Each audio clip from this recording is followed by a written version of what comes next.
Story 1. I found notes in my apartment, in my handwriting, but I didn't write them. This happened to me in 2021. I'd just moved into a studio apartment in Astoria, Queens. Nothing fancy.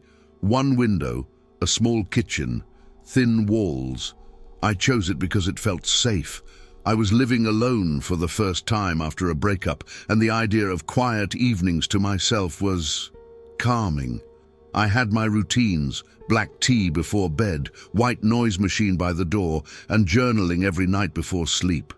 About 3 weeks in, I started noticing something small. My journal entries were slightly different from how I remembered writing them.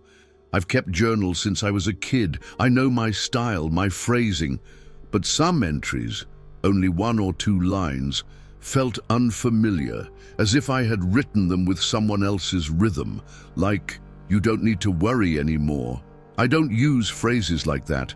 I blamed it on stress or being tired, told myself I'd just forgotten. That week, I bought a cheap security camera and set it up across the room, angled toward my bed and front door, more out of curiosity than fear. I even laughed about it to a friend on the phone. Maybe I'm sleep writing. The first 2 nights, nothing unusual, just me tossing and turning, sometimes talking in my sleep. But on the 3rd night, something strange happened. Around 3:12 a.m., the footage glitches. A hard cut, less than a second, and when the feed returns, the bedroom light is on. I know I didn't leave it on. I checked myself in the video, still under the blanket, still breathing rhythmically, still asleep. The next morning, I woke up to a note folded neatly on my nightstand. Lined paper, black pen, my handwriting, but shakier, like my fingers were stiff. It said, "You look peaceful when you stop checking." That sentence sat in me like a bruise. It wasn't poetic, it wasn't comforting, it was strategic. I started filming every night. Over the next 4 nights, the same thing happened. Glitch at 3:12 a.m., then a return to normal. In 2 of the videos, the light turned on. In one, my closet door creaked slightly open. In another, the camera itself shifted angle by a few degrees, as if someone touched it and corrected themselves. But in every single one, I was still, completely still. And in the morning, more notes, all written in my handwriting, all brief. "You're sleeping deeper now. It's okay to let go. I miss how you used to dream." I stopped journaling. I stopped sleeping well. I called the landlord. He swore up and down there was only 1 key. I changed the locks anyway. I added a deadbolt and shoved a chair under the handle at night. The next note said, "That won't help." This one was taped to the inside of my bathroom mirror. Not placed. Taped. Like someone had taken time to center it. I started staying out late, trying to avoid going home until I was exhausted. I'd fall asleep in my clothes, lights on, phone recording audio, no more video. I couldn't stand to watch anymore. One morning I played back the night's audio.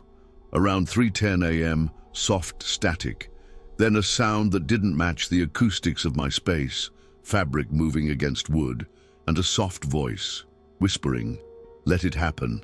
I bought a motion alarm, set it up at the entrance and in front of the bathroom door. That night, it never triggered. But in the morning, taped to my fridge, was a note. "You're not recording anymore. Good." I started scanning the notes, comparing them to my journals. I looked up forensic handwriting analysis tutorials. I got obsessive. I needed to prove something. To myself, to anyone. The first note, definitely mine. At least the way I write when I'm tired. Slightly slanted, lowercase g, like a figure 8. The 4th note, slightly off. The pressure changed. The way the lowercase e curled up instead of down. By the 8th, blockier, angled, like someone was mimicking my hand, but with a heavier grip. I had a folder now, labeled Evidence. Inside it, 10 notes, each one a little less like mine, a little more like someone else's. It was the 11th that broke me. "Do you remember Dad's watch?" I dropped it when I read that, because I did. My father wore this ugly silver Timex every day until the day he died. When he passed, I kept it in a shoebox under my bed. I hadn't told anyone. That night I checked. The box was there, but the watch wasn't. I couldn't breathe. The 12th note came the next morning. Different pen, cleaner lines, bolder. You said you wanted to feel close to him again. I stayed at a friend's that night. She thought I was being paranoid. I tried to explain, but how do you explain something like this? I returned home in the afternoon. The lights were off. Nothing seemed out of place. Until I walked into the bathroom. The mirror had fog streaks. Someone had run a hand across the glass. On the sink was the watch, and beside it, a folded note. He left you everything, including this. The watch was still ticking, but the battery had died years ago. I called my mother in a panic. I asked her if she still had any of Dad's old notebooks or to-do lists. I wanted to see his handwriting again. She didn't question it. She scanned a few pages and emailed them to me. When I opened the file, I froze. It was the same shift, that same slanted E, that same pressure in the Y. I compared it with the last note I'd received. Identical, my father's handwriting. He's been dead since 2016. I went to the police. I brought the notes, the scans, even the footage from the first few nights. I explained everything. They were polite. They took it seriously. On paper. Promised to file a report, check the building, maybe have someone come by. But when I asked them about forced entry, they shrugged. No signs. Locks untouched. No fingerprints. No visible tampering. Just one thing they couldn't explain. Behind the bathroom mirror, wedged between the backing and the wall, they found a photograph, printed on matte paper, slightly curled at the edges. It was me, sleeping, taken from the hallway, through the narrow gap in the doorway. The timestamp on the back, 3 nights ago. Underneath it was a folded note. You dreamed of me first. I stared at that line for a long time. It didn't feel like a threat. It felt like a confession, a claim. That night, I packed everything. I moved out within 48 hours, but something's wrong. Even now, in a new place far from Queens, I feel off. I see things in the mirror, shadows that look too still. Sometimes I find things misfiled, pages in my journal dated wrong, or lines I don't remember writing. One of them said, "We used to be so close." I haven't told anyone this, not really, because I still can't prove it. And part of me wonders if that's the point, to rewrite everything until I can't remember what's mine anymore. Story 2. He knew what I was wearing, even when I was alone in the dark. This started in 2022. I lived in a basement apartment just outside of Portland. Small place, quiet neighborhood. I worked remotely for a graphic design agency, and most of my days were spent alone, in leggings and hoodies, headphones in, windows shut. I was careful online. My social media was locked, barely used. I didn't post selfies. I didn't tag locations. I didn't talk about where I lived or what I wore or when I was alone, which is why the first message felt like a mistake. It was around 9:40 p.m., a Monday. I'd just finished brushing my teeth. My phone buzzed, an unknown number. The message said, "Still scared of the dark closet? Good, stay out." I stared at the screen for a long time. The phrasing wasn't random. That closet had no light. I kept the door shut because it always made the room feel colder, but I'd never mentioned that to anyone. I didn't reply. I blocked the number and told myself it was some weird bot or prank. I checked the closet anyway, slowly, carefully, half laughing at myself. Empty, of course. That was the first night I slept with a lamp on. The second message came 2 nights later. I'd had a bad day and pulled out one of my old sketchbooks, stuff I hadn't touched in years. There was a series of charcoal drawings I used to work on during college, just random shapes and lines that looked abstract to everyone else, but carried certain personal stories for me. At 1:13 a.m., my phone buzzed again. New number. The spiral. Top right. That one's about the elevator. I dropped the phone. There was no way. That sketch was something I'd drawn after I got stuck in an elevator during my first week of college. A panic attack. I hadn't told anyone what it meant, not even the person I was dating at the time. This wasn't coincidence. I stood there for a long time, holding the phone, breathing slowly. The number had already gone offline. I screenshotted it, saved it, but there was no metadata, no location. I started reviewing everything I'd posted online, all my private messages, every note in my phone. I couldn't find anything. Whoever this was, they weren't responding to what I showed. They were responding to what I kept hidden. The next text came while I was out for a walk. It was cloudy and cold. I'd left my place with no intention, just restless. Black hoodie, grey joggers, no makeup.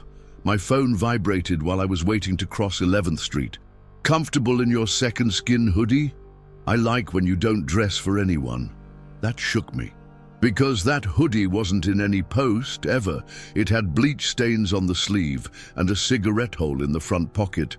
I only wore it when I wanted to be invisible. I scanned the street, the windows, rooftops. No cameras, no one obvious. But I felt it. Something watching, not just seeing but understanding. I stopped wearing the hoodie. I started locking my phone in a drawer at night. It didn't matter. Next week, a new message. You don't need your phone to be seen. I've been here longer than that. I moved my desk, changed the locks, deleted all old accounts, but the messages kept coming. And the worst part? They never referenced anything anyone could know. Only what I didn't say. Only what I tried to keep private. It was subtle at first. I started noticing these timings. Every action I took, especially the small ones, was met with a message, but not after the fact, just before. I'd get up from the couch, walk toward the kitchen, and my phone would buzz. Thirsty? I froze the first time it happened. Then came another, just seconds before I reached for the cabinet. Mug, not the glass. I dropped it. The mug I was about to grab was one I hadn't used in over a year. It had a chip in the handle. I kept it behind the others. Somehow this person knew, not just what I used, what I chose before I chose it. That night, I sat on the floor, every light on, and just watched the room, trying to see the camera, hear something. Nothing. At 2:04 a.m., another message. About to turn off the lights? Don't. He's behind the switch. I didn't move for 2 hours. This became a pattern. Every minor action, tying my shoes, closing the window, picking a playlist, was preceded by a message. Skip that song. You never finish it. Don't wear the boots. It'll rain by noon. You're thinking of calling your mom. Don't. The moments were shrinking. The margin between thought and action, it was closing. Sometimes 10 seconds, sometimes less. I tried testing it. Random decisions, erratic behavior. I stood in the kitchen one morning, holding a spoon, staring at the counter and thought, what if I leave? Before I even took a step, my phone vibrated. Leaving only makes it harder to come back. I threw the phone across the room. I started writing everything down on paper, my plans, my choices. I left my phone in the freezer, turned off, battery removed. But the messages still came. New number, same rhythm. Sometimes just one line. I don't need your screen. I became paranoid. I covered vents, unplugged my router, slept in the tub. But the anticipation, knowing that I'd never be first, never ahead, wore me down. Every decision felt orchestrated, every move mirrored. Even when I tried to resist, the message would still arrive. You were going to fight back. You always wait until Thursday. I stopped going outside. I stopped talking to anyone, not because I was scared of being found, but because I was scared I'd already been predicted. The police came eventually. My mother called them after I stopped responding to texts. They arrived at the apartment, knocked, called out. I didn't answer at first. When I finally opened the door, I must have looked like something pulled from a dream. Pale, motionless, eyes raw from no sleep. I showed them everything. The numbers, the messages, the phone history, dozens of screenshots, printouts. They asked if I'd ever met someone I'd blocked. If I had an ex, I told them no. I barely dated. No one had my passwords. My devices were clean. They took the phone, traced the numbers. One came back as a disconnected burner. The rest weren't traceable at all. No carrier, no geolocation, as if they'd never existed. One of the officers asked me gently if I'd considered stress-related projections, that maybe I was experiencing something internal. I handed him my notebook. Each page was filled with time-stamped logs. Plans I'd made before I acted on them. Things I'd written and then immediately received as texts. Pages dated, marked. I even recorded myself thinking aloud, then showed them how the texts arrived before the audio ended. They didn't know what to say. No forced entry, no planted bugs, nothing illegal, just words on a screen and a person unraveling. They told me to change my number again. They told me to stay connected with people. That night, I sat in the dark thinking about deleting everything. I opened my laptop for the first time in weeks, not to work, just to write, offline, no Bluetooth, no Wi-Fi. I typed one sentence into a blank document. I'm done being seen. And then a message popped up on the screen. Not from any app, not from the browser, just black text, centered. You taught me how to see you. All I did was watch you delete things. I slammed the laptop shut and screamed. It wasn't possible. I ripped the modem from the wall. I tore the breaker, my phone dead, everything offline. Still, the message appeared again. This time printed, on a piece of paper taped to the back of my bathroom door. The same line, word for word, same typeface as the one I'd written on my laptop. You taught me how to see you. There was no sound, no evidence, no footage, but I realized something. He never needed to be near me. He didn't have to follow. He was already inside the timing, inside the rhythm of my life. And by watching everything I erased, he learned everything I tried to hide. Did you enjoy the content and it made a difference for you? Click on Super Thanks and support our work. Story 3. He was in the background of all my photos for years. This happened to me in 2023. I was working as a junior photo archivist for a university's historical collection, mostly scanning old documents, digitizing slides, retouching faded photographs. The job was quiet, repetitive. I liked it that way. It started when I was cataloging my own personal folders, decade-old photos from high school, college, random trips. I wanted to back them up onto the same secure server we used at the lab. I ran a quick AI-based facial grouping tool over my images, just for sorting. It scanned for known faces and clustered them by person, tagging duplicates. The software pulled hundreds of groupings, my mom, old friends, co-workers. Then a strange folder auto-generated, unlabeled. Inside were 12 images. In each one, there was a man. Not clearly, just at the edge, in the corner of the frame or caught between people's shoulders, sometimes half-shadowed, sometimes blurred. In most of the photos, I hadn't even noticed him. He was never facing the camera, but it was always the same figure, tall, still, in dark clothing, a kind of generic presence. If I hadn't seen them side by side, I wouldn't have made the connection. I ran facial recognition manually. The software flagged every image with the same result. No face detected, possible background texture. I zoomed in. There was definitely a face, eyes, nose, jawline. But something about the lighting or depth made the algorithm dismiss it as noise. It was like he blended into the background, not cloaked, just ignored, as if the camera never meant to catch him. The earliest photo he appeared in was from my 14th birthday. We'd been at a bowling alley. I remember the shirt I wore, sky blue with a cupcake patch. I only kept one photo from that day. I was mid-laugh, holding a soda, and just behind me, standing under the exit sign, was the same man. Black coat, head tilted, looking in my direction. I never saw him there before. I printed it. That's when things shifted. The photo came out mostly fine, but where his eyes should have been, just there, the ink ran, bled outward.